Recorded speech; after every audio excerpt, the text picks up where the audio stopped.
Hi guys, কেমন আছো তোমরা? আশা করি সকলে খুব ভালো আছো, সুস্থ আছো। সবার প্রথমে সকলকে জানাই গুড ইভিনিং। এখন সন্ধ্যে ৭টা বাজে। আর আজকে বেশ অনেকদিন পর তোমাদের কাছে একটা ভিডিও শেয়ার করতে চলে এসেছি। তো আজকে সন্ধ্যের টিফিনে একটা দারুণ জিনিস বানাতে চলেছি, সেটাই তোমাদের কাছে শেয়ার করব। কিন্তু ছোট্ট একটা ভুল হয়ে গেছে। যখন আমি ওই জিনিসটা বানানোর জন্য সবকিছু রেডি করছিলাম, তখন আমার ভিডিও করতে একদম মনে নেই।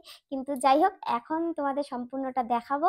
তো চলো বেশি বকবক না করে এখন যাওয়া যাক। তো আজ বাড়িতে বানাতে চলেছি মোগলাই। মোগলাই বানানোর জন্য আগের থেকেই আমি ময়দাটা মেখে রেস্টে রেখে দিয়েছি। আমি কি উপকরণ দিয়ে মোগলাই বানাচ্ছি চলো সেটাই তোমাদের কাছে একটু দেখাই। নিয়ে নিয়েছি ডিম, কুচানো পেঁয়াজ ও কাঁচা লঙ্কা। আর এখানে মোগলাইয়ের পুরটা আমি আগের থেকেই রেডি করে নিয়েছিলাম। কি দিয়ে আমি রেডি করেছি সেটাই তোমাদের কাছে একটু বলে দিই। কড়াইতে সামান্য একটু তেল দিয়ে দিয়েছি পেঁয়াজ কুচি, লঙ্কা কুচি, আদা রসুন কুচি, সামান্য একটু নুন, হলুদ, লঙ্কার গুঁড়ো দিয়ে ভালো মতো মশলাটা কষিয়ে নিয়েছি। মশলাটা কষে যাওয়ার পর আমি দিয়ে দিয়েছি বিস্কুটের গুঁড়ো। বিস্কুটের গুঁড়োটা দেওয়ার পর ১ মিনিটের মতো ভালো করে আমি নাড়াচাড়া করে মিক্সড করে নিয়েছি। যখন বিস্কুটের গুঁড়োটা হালকা ভাজা ভাজা এবং ঝুরঝুরে হয়ে যাবে তখন কড়াই থেকে নামিয়ে নিতে হবে। নামানোর পর আমি দিয়ে দিয়েছি ২টো ডিম এবং কুচানো পেঁয়াজ ও কাঁচা লঙ্কা কুচি। এবার আমি চামচের সাহায্যে ভালো করে মিক্সড করে নিচ্ছি। এখানে নুন আমি আর দিচ্ছি না, যেহেতু মশলা কষানোর সময় দিয়ে দিয়েছিলাম। ময়দাটা কতটা পরিমাণে সফট হয়েছে তোমরা দেখে বুঝতেই পারছো। আমি কিন্তু বেশি শক্ত করেও মাখিনি, বেশি নরম করেও মাখিনি। তো যাই হোক, থালার আকারে আমি একদম বড় বড় করে পরোটাগুলো বেলে নিয়েছি। এবার পরোটার মাঝ বরাবর দিয়ে দিচ্ছি আমি যে মশলাটা বা পুরটা রেডি করেছিলাম সেটাই দিয়ে দিলাম। চামচের সাহায্যে আস্তে আস্তেই দিচ্ছি।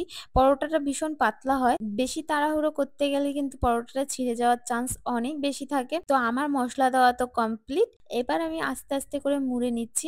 মোড়াটাও কিন্তু ভীষণ আস্তে আস্তেই করতে হবে, বেশি তাড়াহুড়ো একদমই করা যাবে না। আর মোড়ার সঙ্গে সঙ্গে ওপরে কিন্তু হালকা আঙুল দিয়ে একটুখানি চাপ দিয়ে দিতে হবে, যাতে তেলে দেওয়ার সঙ্গে সঙ্গে পরোটাগুলো খুলে না যায় আর মশলাগুলো যাতে বেরিয়ে না যায়। এদিকে আমি কড়াই বসিয়ে দিয়েছি আর কড়াইতে দিয়ে দিলাম তেল। তেলটা গরম হতে থাক। তো তেল আমার গরম কমপ্লিট। এখন আমি পরোটাগুলো আস্তে আস্তে ছেড়ে দিচ্ছি তেলের ভিতরে। আর এবার কিন্তু গ্যাসের ফ্লেম একদম মিডিয়াম টু লো করে এপাশ ওপাশ উল্টে পরোটাগুলো ভেজে নিতে হবে। তো চলো বাদবাকিগুলো ভেজে নিই। এক এক করে সবকটা পরোটাই আমি ভেজে নিচ্ছি। আর পরোটা প্রত্যেক কটা কিন্তু ভীষণ সুন্দর ফুলছে। পরোটাগুলো কিন্তু বেশি লালও করিনি, বেশি সাদাও করিনি। আর এদিকে আমার সবকটা মোগলাই পরোটা ভাজা একদম কমপ্লিট। আর দেখো কি দারুণ দেখতে লাগছে, থালা ভরা মোগলাই পরোটা। আর এখন আমি মোগলাই পরোটাগুলো ছোট ছোট করে টুকরো টুকরো একদম কেটে নিচ্ছি দোকানের স্টাইলে। তোমাদের দাদাভাইকে আমি প্রথম টেস্ট করাবো, সে খেয়ে বলুক কেমন হয়েছে। তো এইভাবে প্রত্যেকটা মোগলাই পরোটা আমি কেটে নিচ্ছি। তো কাটা তো আমার কমপ্লিট। এবার তোমাদের দাদাভাইকে সুন্দর করে প্লেটে বেড়ে দিচ্ছি। তোমাদের দাদাভাইয়ের তো এই মোগলাই পরোটা অসম্ভব ভালো লেগেছে। তোমাদের এই রেসিপিটা কেমন লাগলো অবশ্যই সকলে কমেন্টে জানিও। দেখা হবে নেক্সট কোনো ভালো ভিডিওর সঙ্গে। ততক্ষণ সবাই ভালো থেকো, টাটা, বাই।